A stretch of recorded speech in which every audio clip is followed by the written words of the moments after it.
Hello guys, ഇന്ന് നമ്മൾ മാങ്ങാപ്പുളിശ്ശേരി ഉണ്ടാക്കാൻ പോകുന്നത് രുചികരമായ മാങ്ങാപ്പുളിശ്ശേരിയാണ്. 5 മിനിറ്റ് കൊണ്ട് നമുക്ക് തയ്യാറാക്കാം. അതിനായിട്ട് എല്ലാ മാങ്ങയുടെയും തോൽ ചെത്തിയെടുക്കുക. എന്നിട്ട് അതിലേക്ക് മുളക് പൊടി, മഞ്ഞൾപ്പൊടി, ഉപ്പ്, കരിവേപ്പില, മുങ്ങിപ്പോകുന്ന രീതിയിൽ വെള്ളം, 2 പച്ചമുളക് ഇട്ട് കൊടുക്കുക. പിന്നെ സ്റ്റൗ ഓണാക്കുക. എന്നിട്ട് അത് ഇതിലേക്ക് വെച്ച് കൊടുക്കുക. ശർക്കര അത് തിളച്ച് വരുമ്പോൾ ഇട്ട് കൊടുക്കുക. എന്നിട്ട് അത് മൂടി വെക്കുക.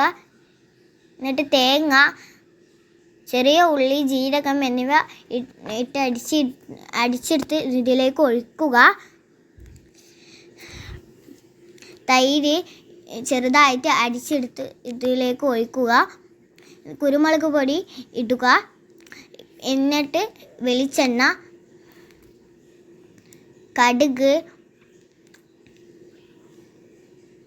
ഉലുവ, ചുവന്ന മുളക്,